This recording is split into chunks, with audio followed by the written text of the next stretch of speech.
buenos días, bienvenidos. Este es un nuevo episodio de No Estoy Solo.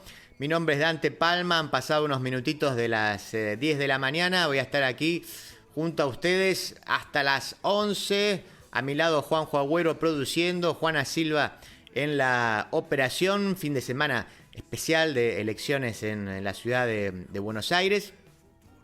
Vamos a hablar de las elecciones en general. Ustedes saben, bueno, estamos en veda, vamos a ser respetuosos de eso. Hemos tenido bastante tiempo para hablar y vamos a tener por cierto tiempo, seguramente el próximo sábado, el editorial tendrá que ver con lo ocurrido allí.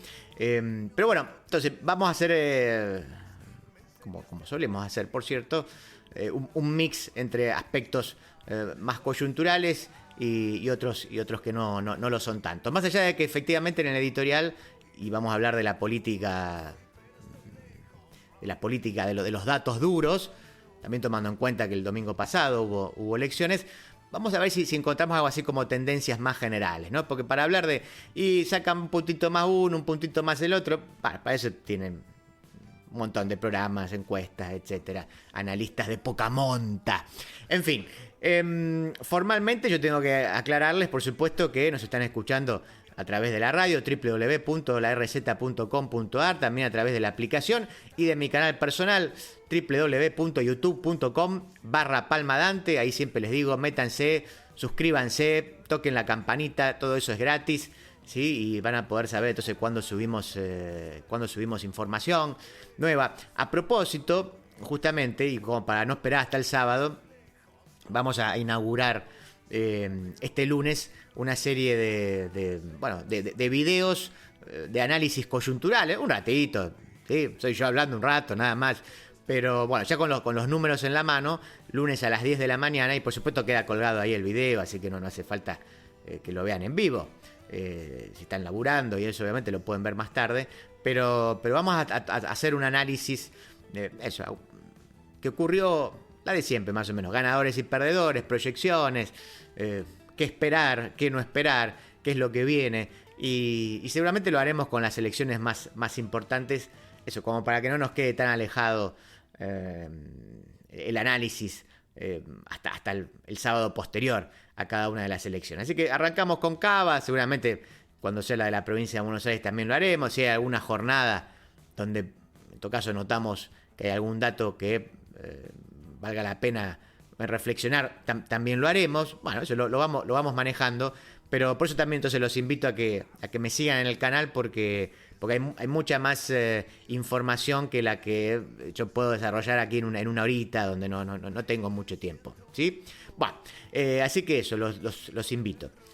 Rápidamente, porque decía, hoy en el editorial vamos a hablar de lo que, tomado con pinzas, por supuesto, pero y casi a manera de pregunta, después el editorial lo va a responder, pero en la Argentina de Milei estamos presenciando un momento de postideología, de fragmentación y de desterritorialización de la política. ¿Es eso lo que está pasando?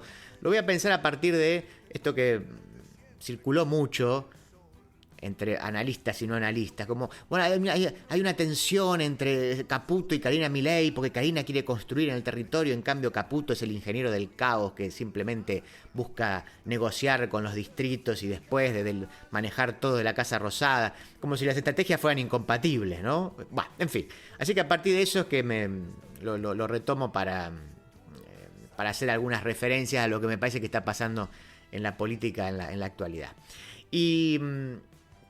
Y en la segunda parte del programa encontré la traducción de una entrevista que salió el 9 de mayo a Putin en ocasión de la celebración por el triunfo de la Unión Soviética sobre la Alemania nazi, que por supuesto tiene un montón de aspectos que la conectan con lo que está sucediendo en el presente. Por lo menos eso es lo que ha intentado Putin hacer ahí. Entonces hubo una suerte de documental que se pasó por un canal de televisión, y como parte de ese documental hay una entrevista. Esa entrevista fue traducida por una revista y yo se las voy a leer hoy en la segunda parte.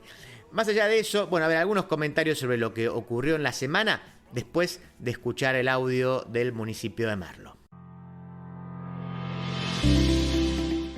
comenzó el programa de actividad física y salud de la Subsecretaría de Deportes de Merlo. Clases gratuitas para una vida más saludable. Inscribite durante todo el año. merlo.gov.ar/actividad física y salud. Gobierno del Pueblo de Merlo. Gustavo Menéndez, Intendente.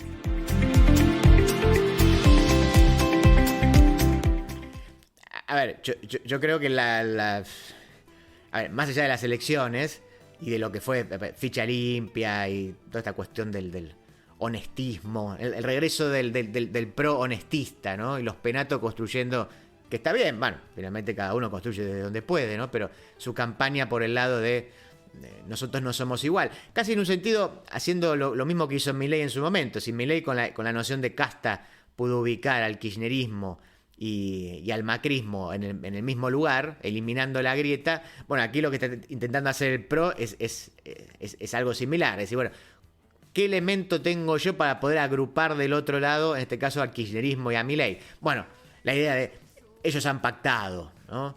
Y nosotros somos los honestos, ellos finalmente son lo mismo. Bueno, veremos después con los números. A mí me parece que los Penato no es una buena candidata, y que probablemente, por lo menos también eso dicen las encuestas, digo, que va a perder parece casi seguro, en algunos casos hasta la ubican tercera. Bueno, veremos. Pero en la última semana, quizás justamente el hecho del fracaso de la ficha limpia le haya permitido construir con manera más clara algún perfil de campaña. Son esas las grandes paradojas que tiene la política. Quizás lo termina favoreciendo. Bueno, lo veremos. Pero digo, me parece que y tengo muy poco tiempo, por eso lo digo un poco apurado, pero creo que la gran discusión de la semana, por lo menos fue muy potente en redes, surgió a partir de la decisión del gobierno de, ustedes saben, bajar los aranceles especialmente para los celulares, ¿no? Varios productos, pero con los celulares se armó la polémica más grande porque eso afecta lo que es ese régimen especial de Tierra del Fuego.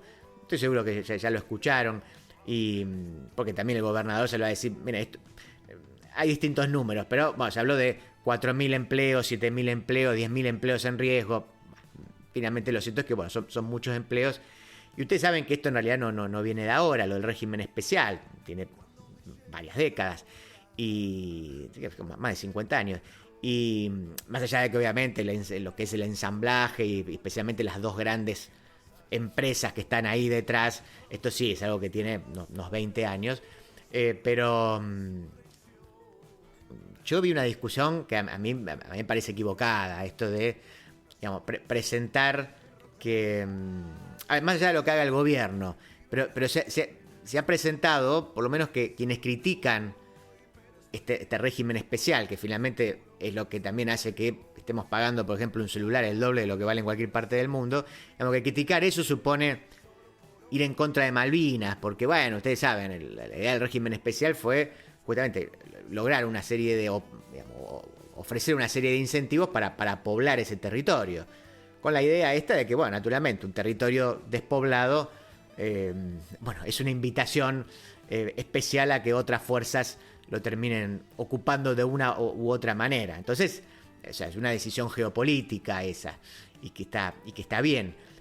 Pero que eso suponga entonces defender que entonces hay que pagar el doble. O sea, los celulares me parece una tontería, digamos. De la misma manera, en general, digamos, cualquier tipo de defensa al proteccionismo, porque eso también puede decir, bueno, pongamos aranceles porque, bueno, si no entran, no sé, la ropa hecha o los juguetes hechos en China. Está bien, ahora, pero si el costo de eso es, bueno, para defender los puestos de trabajo, entonces tenemos que pagar todo el doble. Y no, a ver, tenemos que encontrar otra forma. O sea, no hay que echar a la gente, pero a ver, si vamos a poner guita, pongamos guita para construir industrias que sean competitivas y que permitan que la gente labure y que nosotros no paguemos el doble. ¿No? Parece bastante razonable. Y con esto, a su vez, pasa algo que no me canso de ver ejemplos en este sentido. Es lo de siempre. O sea, los gobiernos anteriores no hicieron lo que tenían que hacer, que es decir, sentar a estas dos empresas y decir, muchachos, a ver, ustedes se la están llevando toda, nos extorsionan con la idea de, no, pero no me quites estos beneficios, pues yo tengo que echar 10.000 tipos.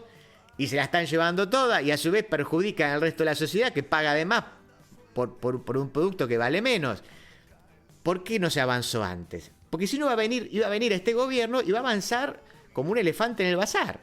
Y no te va a negociar y te va a decir, bueno, en realidad a ver si podemos reconvertir, a ver si podemos pensar en industrias alternativas, ¿sí? Que no es solo turismo, también turismo, pero hay otro montón de industrias donde esos laburantes podrían trabajar. Pero nadie lo hizo, siempre iba, viste, que nadie se enoje, no lo toquemos, es un montón de plata la que en un sentido también se pierde indirectamente, no solo digamos los que compramos los celulares o no justamente los que no podemos comprar los celulares, sino lo que se pierde en exenciones que da el gobierno. Así que yo creo que hay que salir de esa encerrona de, bueno, entonces o hacemos como hace el gobierno y que no responde finalmente a de qué manera podemos reconvertir eso, o si estamos en contra de eso, entonces somos antimalvineros, ¿viste? O no entendemos el sentido geopolítico. No, sí, lo entendemos, pero creemos que hay que hacerlo mejor. Me parece a mí. En fin, se me van a ir los últimos 3 oyentes, pero quiero decir que los quiero mucho, pero bueno, eso es lo que a mí me parece. En fin, no me puedo extender porque me voy a pasar. Vamos a escuchar el audio del municipio de José Cepaz y vamos ya de lleno al editorial del día de hoy. En José Cepaz, reforzamos la seguridad en escuelas, intensificamos los patrullajes preventivos y establecimos nuevos puestos de control en zonas estratégicas del distrito para seguir mejorando el sistema de protección ciudadana. Tributo por seguridad e higiene, vencimiento 30 de mayo. Tributo por conservación de la vía pública, primer vencimiento 16 de mayo, segundo vencimiento 30 de mayo. Pedí tu recibo por WhatsApp al 113-878-9504. Municipalidad de José Cepaz. Intendencia Mario Ishii.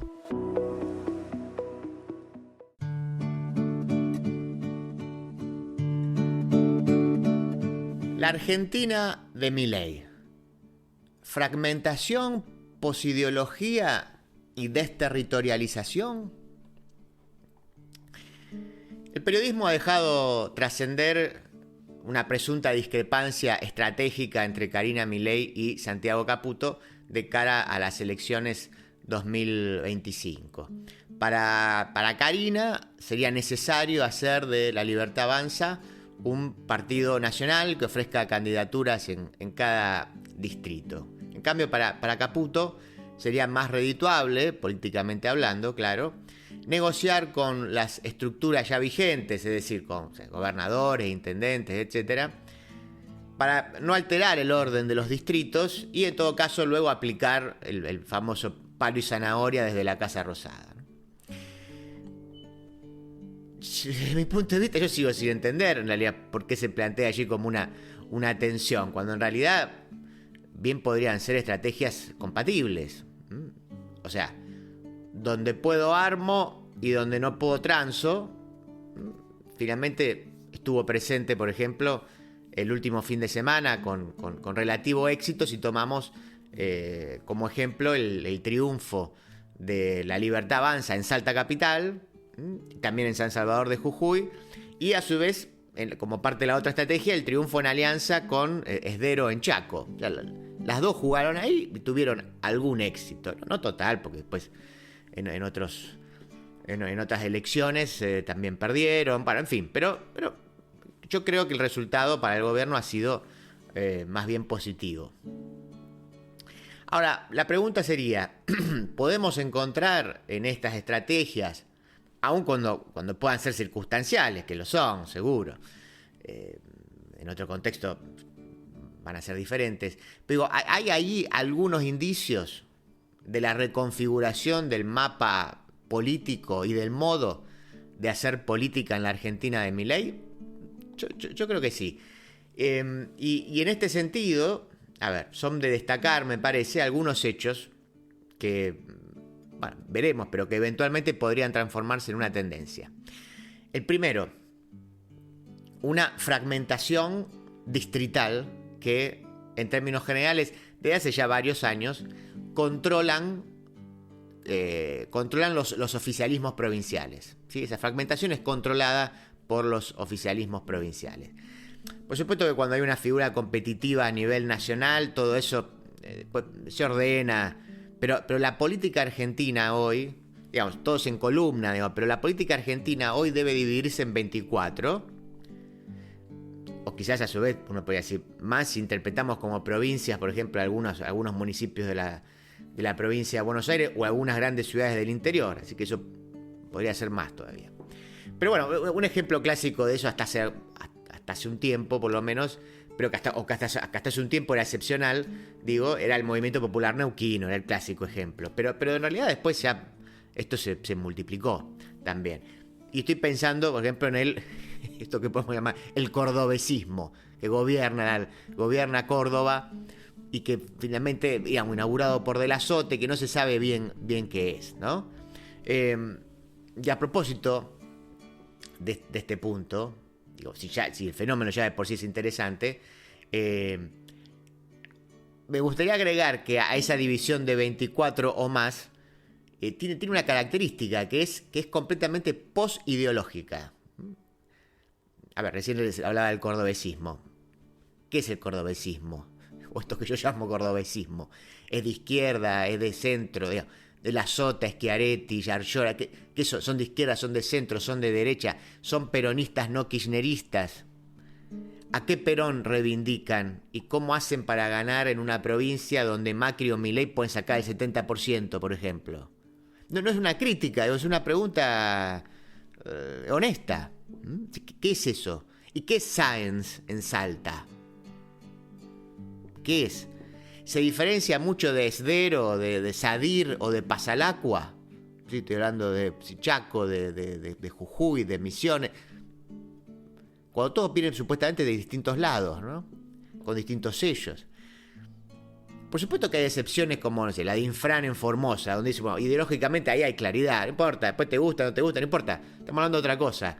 Pero digo, ahí está claro, Infran es eso, ¿sí? Y es lo que es, y no lo oculta, y va siempre para el mismo lado.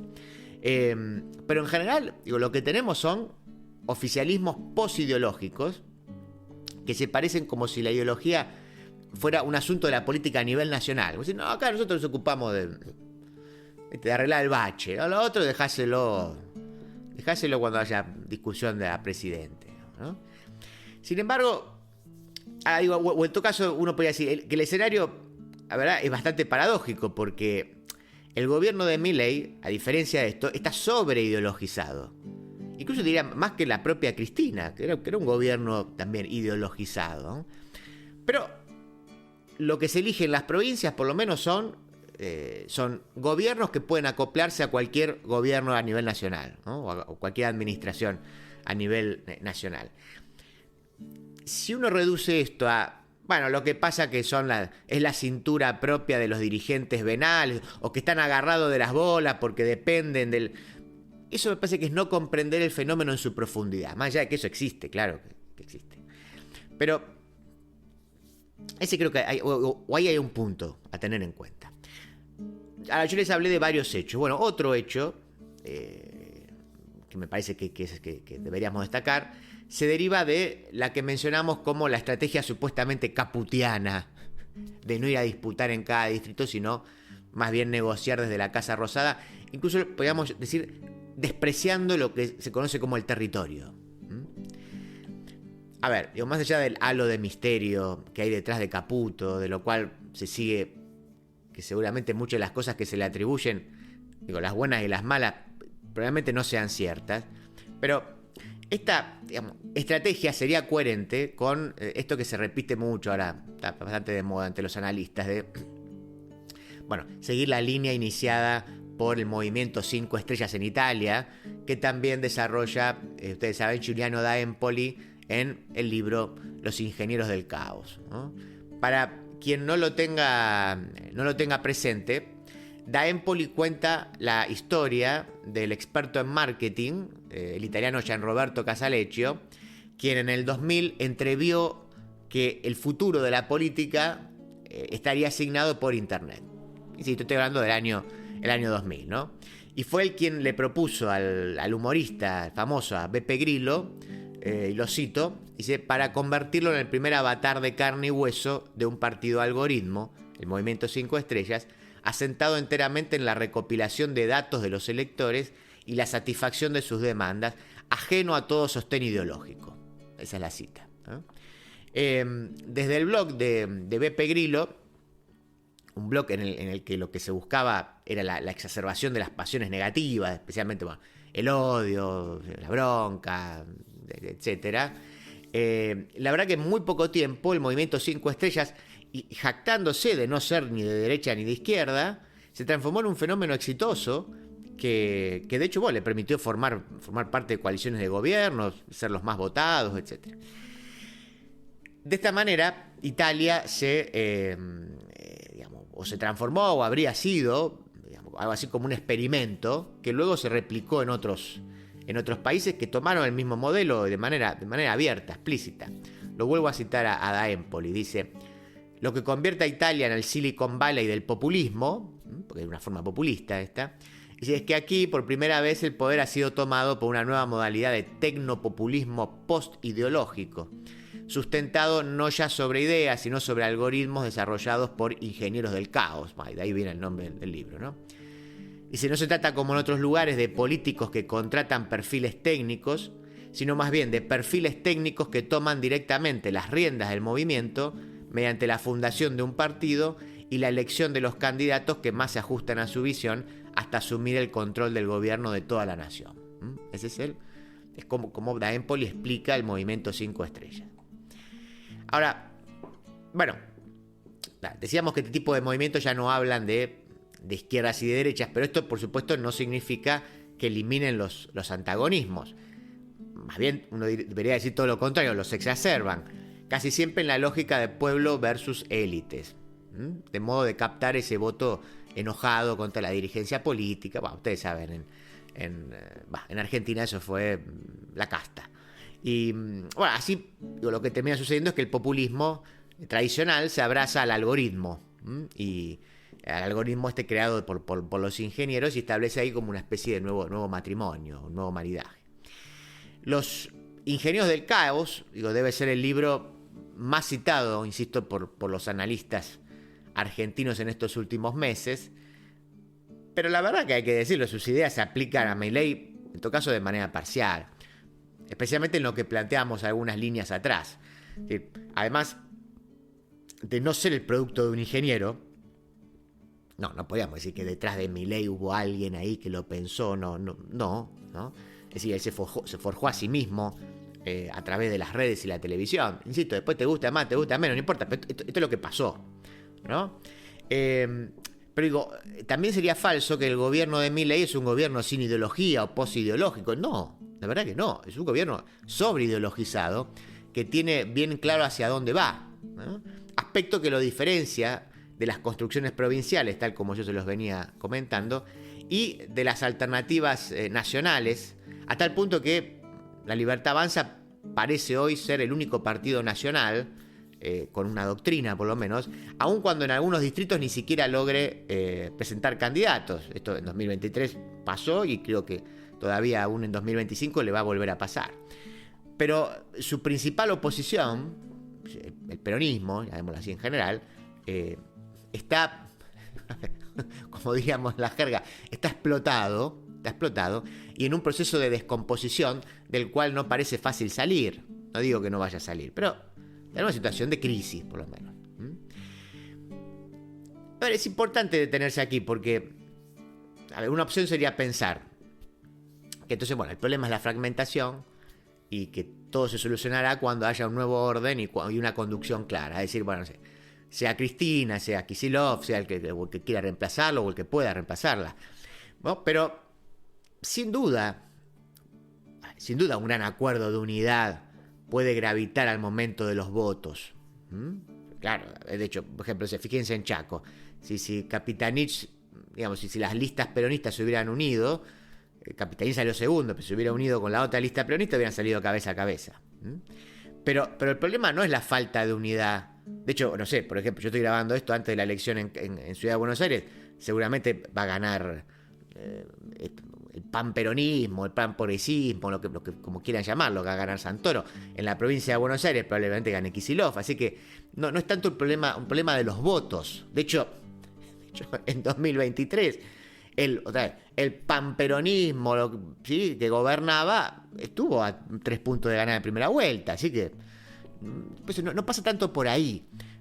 O sea, el problema no es la falta de unidad, sino la falta de programa. O en otro caso, la unidad es mucho más fácil de alcanzar que un programa coherente, ¿sí? Entonces los votos están ahí, están a tiro. Si, mire si no estarán a tiro, si estuvo cerca en 2023, pero entonces lo que falta son buenos diagnósticos y mejores ideas. La descomposición, podríamos decir, en este sentido, es más doctrinal que electoral. Y quiero agregar en este sentido que en tanto, o es que tanto Cristina como el propio Axel parecen en un sentido políticos del siglo XX, con una militancia que piensa el territorio, de esto veníamos hablando finalmente, de dos maneras para mí equivocadas. Una lo piensa como un espacio algo así como casi mitológico, en el que se encontrarían las verdaderas fuerzas nacionales y populares. Están ahí en el territorio. Hay que ir ahí, porque ahí está la verdad, ¿no? Y los otros lo piensan como un objeto de estudio para paper. ¿De quién? De otros ingenieros, en realidad, podríamos decir. Estos no son los del caos, son los del orden progresista. Que son los egresados de sociales, o los de algunas universidades, o algunas facultades, digamos, más bien, ¿no? ¿Sí? Entonces, eso, o es un territorio, o es un espacio mítico, o es un objeto de estudio para el paper. Hice una encuestita con el territorio, ¿sí?, en una villa. Yo creo que ambos puntos de vista restan políticamente, porque en el mejor de los casos el territorio está en disputa y es tan diverso que habría que hablar de múltiples territorios, o lo que es más preocupante aún, creo yo, de una al menos parcial, ¿no?, parcial desterritorialización de la política. Sí, hablemos de parcialidad, de algo parcial, no es completo. En este sentido, al ejemplo del movimiento 5 estrellas hay que agregarle el caso Milei 2023. Ya lo hemos hablado mil veces acá. Pues ganando en un país extensísimo, este es un dato también a tener en cuenta, con potentes tradiciones políticas y construcciones territoriales, ciertas, claro, que hacían inimaginable un fenómeno así. Y no estoy hablando de 30 o 50 años atrás, estoy hablando de hace 10 años atrás. Quizás 5 años atrás, ¿no? Y a ver, otra vez, pues hace falta recordarlo. Ganó sin un gobernador, sin un intendente, sin un concejal, sin un puto consejero escolar. Y gobierna hasta ahora sin nada de eso, y encima con un puñado de representantes en las cámaras que tampoco le sirven demasiado, ¿no? Incluso que en algún caso se le van, ¿no? Entonces uno podría preguntarse, ¿en serio vamos a seguir hablando de territorio? Por lo menos tal como lo hablábamos hace un par de años. Asimismo, en ese supuesto territorio, o en todo caso, ese supuesto territorio, digo, el que le está dando la espalda al peronismo y el que está desterritorializado, emprendiendo, por ejemplo, o trabajando precariamente con aplicaciones y construyendo mercados alternativos de semi-informalidad a través de billeteras virtuales, ¿no? ¿Qué es ese territorio que está ahí? ¿Qué significa? Insisto, no hay que ser taxativos, ¿no? Porque sin duda estamos en un momento de transición y que no se sabe hacia dónde, o por lo menos yo no lo sé. Pero, a ver, quien mejor lo entiende, me parece, en este sentido, es el propio gobierno, que parece actuar entonces en las dos líneas, que yo le decía, no es una discrepancia, son estrategias compatibles, ¿sí? O sea, la vieja dinámica de la construcción territorial, y en la otra es aquella que entiende que las construcciones militantes del boca en boca, el barrio, el club, etcétera, no es que han dejado de existir, pero no son determinantes, porque la pertenencia y la dependencia hoy están más asociadas a las comunidades desorganizadas, que son las comunidades virtuales. Y sí, uno podría decir, claro, si como diría el filósofo, entre lo viejo que no muere y lo nuevo que no acaba de nacer, aparecen los monstruos. Bueno, la política argentina entonces es hoy una gran bestia fragmentada en 24 partes, con un partido radical extinto, o todo roto si quieren, un PJ en proceso de, les decía, de descomposición, que es más doctrinal que electoral, y agreguemos, si quieren, una coalición que pretendía ser la nueva derecha, o una derecha democrática, no sé cómo quieran llamarla, que termina siendo lastrada por la propuesta anarcocapitalista. Ese es más o menos el panorama. O sea, una bestia que navega entre la posideología de gobiernos provinciales indistinguibles y un partido de gobierno sobreideologizado, con un líder mesiánico que viene por una revolución trascendente para la que el cargo de presidente resulta un cargo menor. Todo eso a la vez y con 50 millones de personas adentro. El municipio de Ensenada, junto al gobierno de la provincia de Buenos Aires, refuerzan la inversión en educación. Estamos haciendo los nuevos edificios de la escuela primaria número 7, la secundaria número 8 y la ampliación de los talleres de la técnica 1. El Estado presente, reforzando la infraestructura escolar para que docentes y estudiantes tengan las mejores condiciones. Municipalidad de Ensenada, gestión Mario Seco. De la tierra del buen vino nace Finca El Recuerdo, una propuesta elegante, semidulce y amable, con la identidad del Malbec argentino. Finca El Recuerdo, desde Mendoza, dándole identidad a tu mesa. Granja Las Delicias de Marta. Pollos, patos, conejos, pavitas, pollos grandes criados a maíz, todos realmente de granja. Encontranos en Rivadavia 8351, puesto 85, Mercado Vélez Sarsfield. Pedidos al 4671-7079. Ahora también aceptamos tarjetas de crédito. Lo de Lalo, asador criollo, carne de gran calidad, en un espacio cálido y acogedor. Reservas al 4701-5993, www.lodelalo.com.ar, Avenida Congreso 2011, esquina O'Higgins. En la ciudad, para evitar contagios en las aulas, vacuná a los chicos respetando el calendario de vacunación. Entrá a buenosaires.gov.ar/salud y conocé los vacunatorios o centros de salud más cercanos. Buenos Aires Ciudad.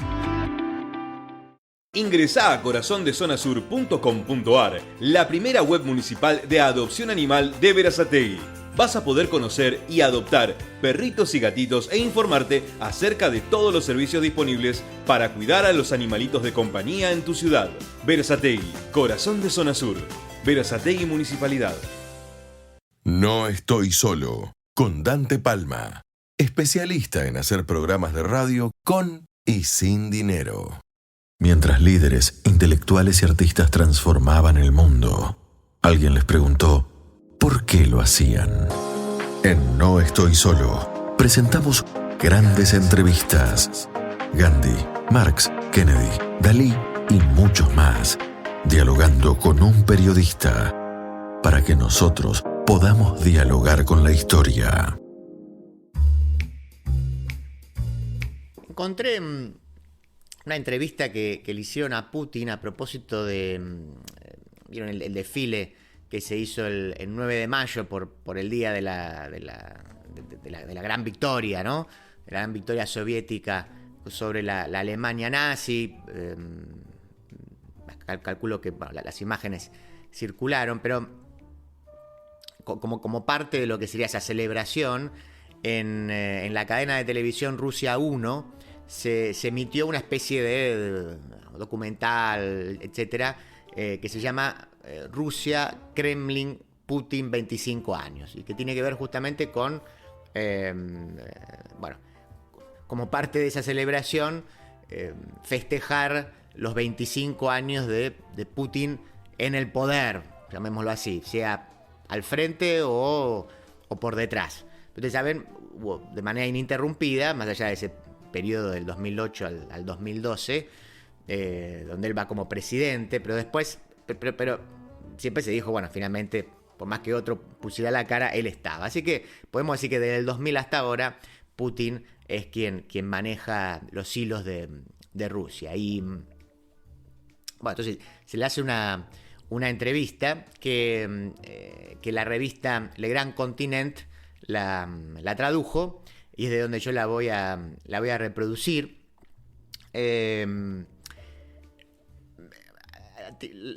La revista yo se las voy a recomendar, la revista, más allá de que tiene un sistema que alguna vez creo que se los comenté, que me parece directamente aberrante, que es ir comentando, por ejemplo, en este caso una entrevista, comentando, haciendo bajadas de línea, digamos, no haciendo comentarios, por ejemplo, informativos, que esto puede ser muy útil, si un entrevistado dice algo o da alguna información o refiere a algún hecho histórico que probablemente el lector no conozca con detalle, está muy bien que la revista, el medio, etcétera, aclare. Bueno, se está refiriendo a tal cosa. Pero acá directamente hay bajadas de línea, como diciendo, es mentira lo que acaba de decir. Bueno, es como una cosa medio de chico, no me subestime.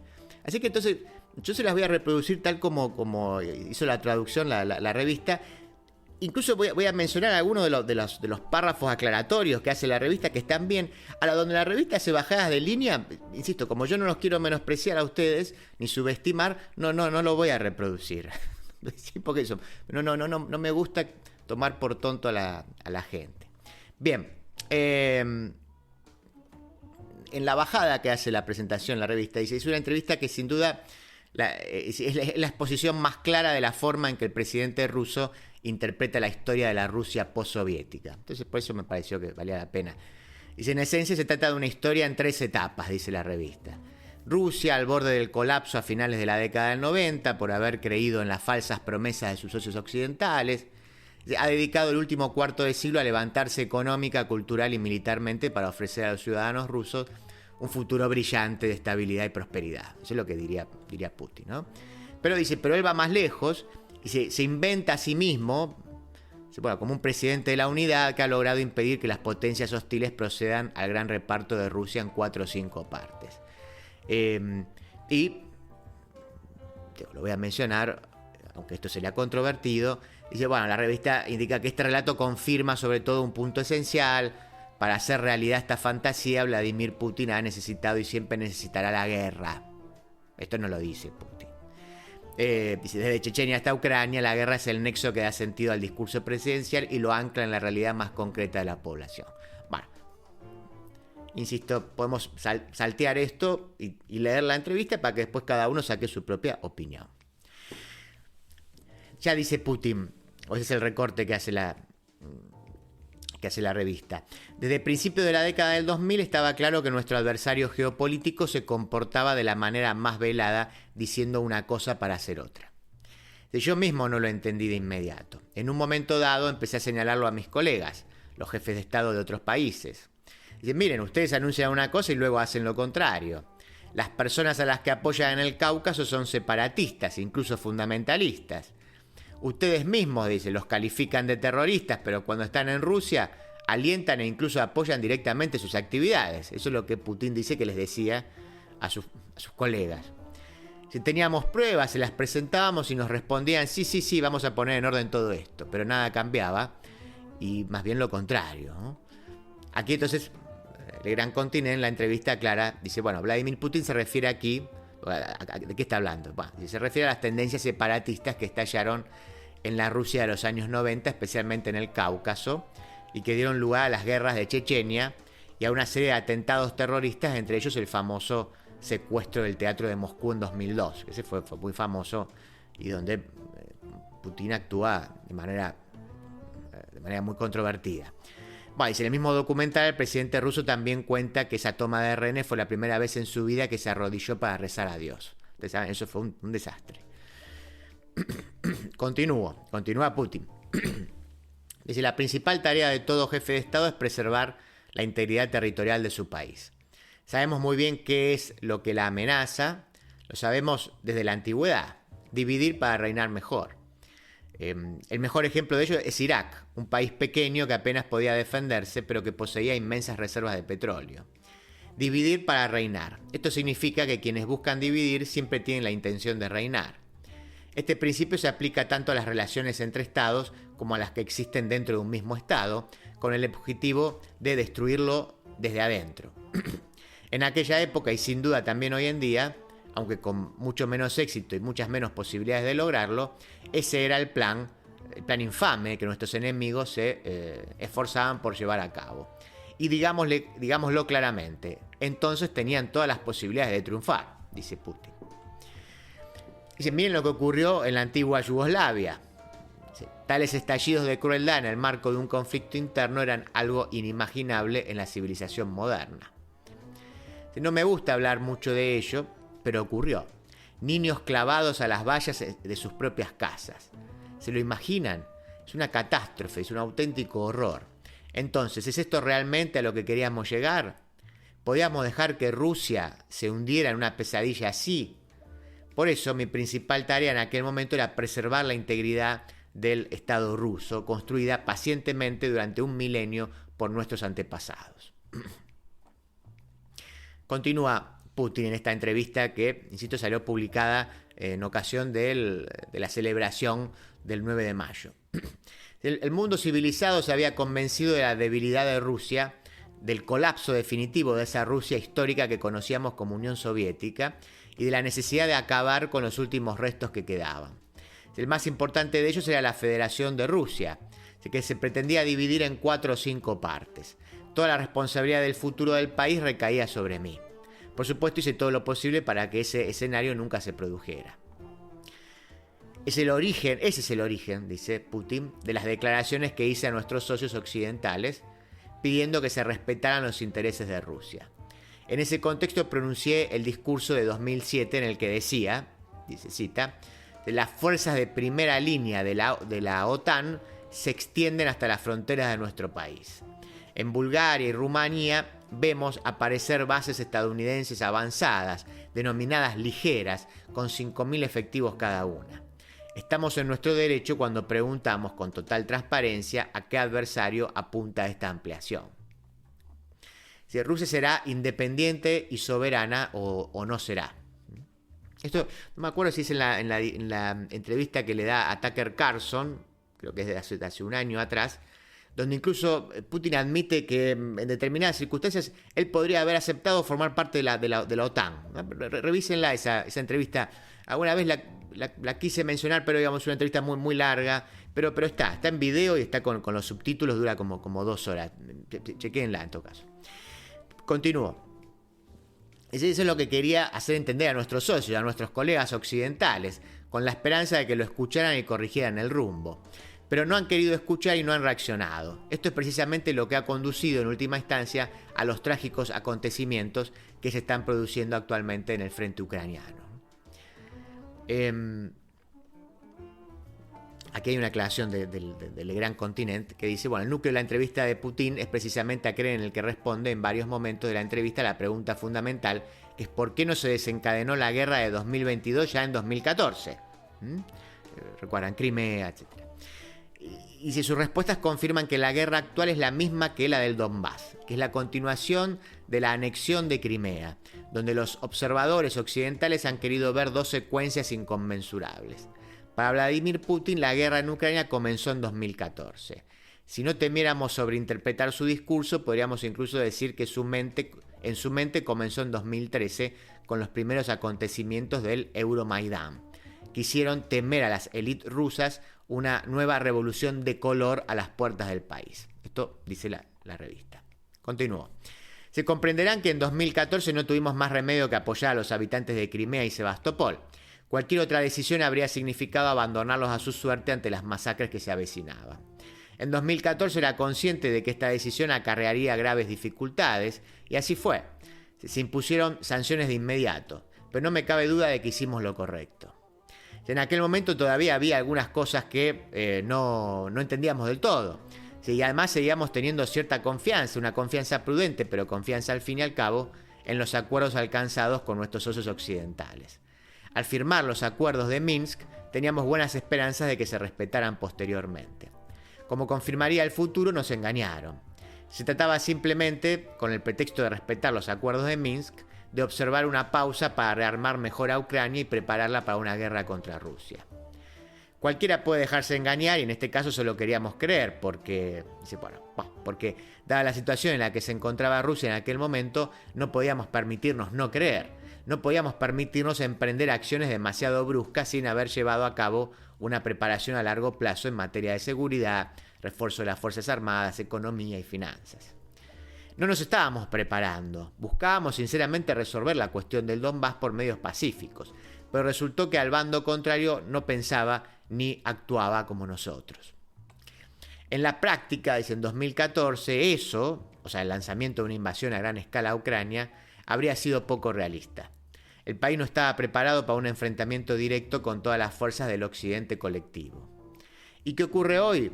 Bueno, todo el mundo lo reconoce. En Occidente se dice abiertamente en los Estados Unidos de hoy, nos encontramos en estado de guerra nacional contra Rusia. En otras palabras, Rusia se enfrenta sola a todo Occidente. Esto exigía prepararse seriamente para tal eventualidad. Teníamos que elegir el momento adecuado para actuar y no esperar a que fuera demasiado tarde para hacer cualquier cosa. Hay dos formas de cometer un delito, actuando o no actuando. Si hubiéramos decidido no actuar, habríamos cometido un verdadero delito contra los intereses de Rusia y de su pueblo. Por supuesto, continúa Putin, era muy posible que los acontecimientos tomaran otro rumbo y que la población no reaccionara como lo hizo al estallar la guerra en Ucrania. El riesgo era considerable y yo esperaba con todo mi corazón que la reacción de la sociedad fuera precisamente la que ha sido. Como un simple ciudadano, una persona corriente, empieza a tomar conciencia de que forma parte del Estado, que el presente y el futuro dependen de él, que sus hijos, su familia, su patria, su país dependen de él, entonces comprende que él es el Estado profundo, él es el último baluarte, el último recurso. Es como en la guerra, ¿se recuerdan? Como en el lema de la Gran Guerra Patria. Rusia es inmensa, pero no hay dónde retroceder. Detrás de nosotros está Moscú. Eso era lo que se decía en la guerra que justamente se ganó, digamos, y que se está celebrando ahora, ese 9 de mayo. ¿Se recuerdan Chechenia, aquellos jóvenes de 20 años que luchaban en la sexta campaña? O sea, los 90 paracaidistas del 104 regimiento de la división aerotransportada de Pskov, y quedaron rodeados en una colina el 29 de febrero de 2000. De esos 90, solo 6 sobrevivieron, ¿no? Fue tremendo eso también. Dice, bueno, acababan de salir, dice Putin, del regazo de sus madres. Unos meses antes todavía iban de discoteca en discoteca. Y de repente se encontraron en esa situación. Y lucharon hasta el final. Hasta el final. La lucha llegó varias veces al cuerpo a cuerpo. Se luchaban con palas. El comandante del batallón, dice Mark Evjugin, seguro que no lo pronunció bien, sufrió una herida muy grave, prácticamente perdió las 2 piernas, pero siguió luchando antes de pedir fuego de artillería sobre su propia posición. Hoy en día asistimos a multitud de episodios similares cuando los combates toman este cariz. Acabo de mencionar, continúa Putin, mi encuentro con las familias de los participantes de la operación militar especial. Las mujeres hablaban de sus maridos, de sus hijos. Una de ellas contó la historia de su hijo, cómo perdió la vida, cómo murió en el campo de batalla. Se trata de un soldado ruso de 21 años, ahora reconocido como héroe de Rusia, que se inmoló con dos granadas, en medio de sus enemigos para salvar a sus compañeros. ¿Qué se diferencia, dice Putin, este acto de valentía, de la hazaña de Alexander Matrosov, soldado soviético de la Segunda Guerra Mundial que se lanzó a la tronera de un búnker enemigo para salvar a sus compañeros de armas? Nada, dicen, absolutamente nada. En esto me baso para afirmar que el pilar de nuestra conciencia, de nosotros mismos, no es el bienestar material, sino la base de los valores morales, que es también el pilar de la familia, del Estado y del futuro de Rusia. El hombre ruso, el ciudadano ruso, presenta algunos rasgos característicos en comparación con el cuerpo social occidental. Meditamos más sobre lo eterno, lo infinito, lo superior. Incluso los ateos lo confiesan, al menos eso me parece. Por eso una persona que tiene esa visión del mundo, esas convicciones y esos valores morales, siente periódicamente la necesidad de volverse hacia lo más alto y santiguarse. Es una exigencia interior que yo también siento. Dice, el documental concluye con una declaración de optimismo sobre la futura reconciliación de los ucranianos con Rusia, que al mismo tiempo da testimonio de la magnitud de las ilusiones que alimenta Vladimir Putin. Según la revista, esta es como una declaración muy, muy obscena. La declaración, y con esto sí termino, dice, en mi opinión, dice Putin, esta reconciliación es inevitable. A pesar de toda la tragedia que estamos viviendo en este momento, es solo una cuestión de tiempo. Así entonces termina la entrevista que salió en Rusia 1, una entrevista a Putin en ocasión de la celebración del triunfo en la que se llama la Gran Guerra Patria, este 9 de mayo en 2025. La entrevista fue parte como de un gran documental, una película que se llama Rusia, Kremlin, Putin, 25 años, y la traducción la realizó la revista Le Grand Continent, ahora mismo, justamente en mayo de 2025. Lo de Lalo, asador criollo, carne de gran calidad, en un espacio cálido y acogedor. Reservas al 4701-5993, www.lodelalo.com.ar, Avenida Congreso 2011, esquina O'Higgins. Toma yerba mate Titraijú. La yerba generosa, elaborada en barbacoa, 100% natural, libre de agrotóxicos y apta para celíacos. Además, tomando yerba mate Titraijú, ayudas a las familias yerbateras de Oberá, aportando al logro de la soberanía alimentaria. Hace tu pedido a los teléfonos 15 64 51 68 69 y 011 2007 86 88. En José Cepaz, reforzamos la seguridad en escuelas, intensificamos los patrullajes preventivos y establecimos nuevos puestos de control en zonas estratégicas del distrito para seguir mejorando el sistema de protección ciudadana. Tributo por seguridad e higiene, vencimiento 30 de mayo.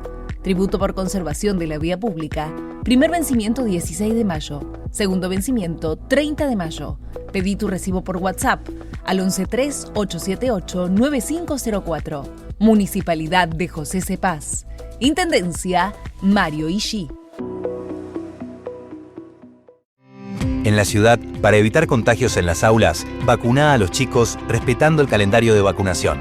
Entrá a buenosaires.gov.ar/salud y conocé los vacunatorios o centros de salud más cercanos. Buenos Aires Ciudad. De la tierra del buen vino nace Finca El Recuerdo, una propuesta elegante, semidulce y amable, con la identidad del Malbec argentino. Finca El Recuerdo, desde Mendoza, dándole identidad a tu mesa. Momento de agenda cultural, que siempre es falso, porque finalmente nunca les hablo de nada, porque nunca tengo tiempo. Obviamente, esto se va a dar una vez más aquí. Simplemente, no, tengo una invitación para hacerle, nos han dejado un audio. Pero primero, escuchemos justamente a nuestros amigos del municipio de Morón. Tu seguridad es nuestra prioridad. Es por eso que decidimos intensificar la inversión en más cámaras, más patrulleros, más ojos en alerta. En Morón seguimos trabajando para que cada rincón de nuestra ciudad sea más seguro. Primero Morón, corazón del oeste. Decía que estuve leyendo varios libros. Estuve leyendo, por ejemplo, la primera vez que se publica en español el libro de Judith Butler, que es una referente del, podríamos llamar, el movimiento queer. Todos citan a Butler, por supuesto. Es un libro que escribió en el 97 que se tradujo como Palabras que hieren, acerca de los lenguajes de odio. Un libro muy complejo. Eso no es para leer en el colectivo, digamos, mientras uno va al laburo. Yo leo un ratito. Antes de irme a dormir leo un poquito. No. Pero tiene un par de cosas interesantes, especialmente porque justamente, contradice todo lo que dicen los butlerianos. O sea, son butlerianos que no han leído a Butler. Pero bueno, no importa. Después se los voy a contar mejor y además después lo voy a subir. Voy a subir la crítica al canal. Le decía que tengo una invitación en audio. A ver, escuchemos de qué se trata esto. Hola Dante Palma y oyentes de No Estoy Solo. Soy Alejandra Robles, actriz de la obra de teatro Tercer Cordón del Conurbano, una tragedia marrón. queremos contarles que volvemos al Teatro Beckett todos los viernes a las 20 horas. Esta vez va a ser a la gorra para que nadie se quede sin poder verla. Pueden reservar sus lugares por alternativa teatral o arriesgarse directamente a ir al teatro en Guardia Vieja 3556 Cava. Los esperamos a ver esta obra, que es una adaptación de Bodas de Sangre de Federico García Lorca. No se la pierdan. Muy bien, están todos invitados, como siempre, y le agradecemos a los amigos que ahí me dejan el audio y que escuchan el programa y que le damos, aunque sea un minutito, ahí un espacio para que la gente conozca toda la oferta cultural inmensa que hay y que no sale en los grandes medios. Les recuerdo que, como les decía al principio, si no tienen nada que hacer, pongan el canal el lunes a las 10 de la mañana, que un ratito, ¿sí? Media hora. Puedo hacer ahí un videito con el análisis de los resultados, de lo que pasó, de lo que va a venir, de quién ganó, quién perdió, por qué, qué anduvo bien, qué anduvo mal. Sí, y que igual va a quedar ahí colgado, así que si no pueden escucharlo a las 10 de la mañana, no importa, lo pueden escuchar a la noche, al otro día. Sí, por eso también siempre los invito a que se suscriban y que pongan la campanita, así les avisa cuando estoy transmitiendo en vivo, cuando acabo de subir un video y lo escuchan en todo caso después on demand. Tengo amigos en Berazategui y nos han dejado este mensaje. No estoy solo. 9ª temporada. Ampliación del campo de batalla. Ingresá a corazondezonasur.com.ar, la primera web municipal de adopción animal de Berazategui. Vas a poder conocer y adoptar perritos y gatitos e informarte acerca de todos los servicios disponibles para cuidar a los animalitos de compañía en tu ciudad. Berazategui, corazón de Zona Sur. Berazategui Municipalidad. Bueno, ahora sí, entonces nos vamos a despedir. Creo que no lo dije al principio del programa. Están las redes sociales para que se comuniquen con nosotros. El Facebook No Estoy Solo, el Twitter No_Estoy_Solo, el Instagram No Estoy Solo Radio. Obviamente ya termina el programa, no lo hagan ahora, pero lo digo para durante la semana, si hay algo que quieren compartir. El programa se va a escuchar en formato audio también en ivox.com. Ahí están todos los programas, todos los archivos. También se escucha en el formato audio en mi canal, en www.youtube.com/palmadante. Además también ahí está en imagen, separado las distintas secciones. Así que, pasen por ahí y mírenlo. Yo me voy a despedir porque ya no tengo tiempo y si no me van a matar. Juanjo Agüero fue el productor, Juana Silva la operadora. Mi nombre es Dante Palma. No estoy solo. Hasta el próximo sábado. Rompe mi tremenda suerte.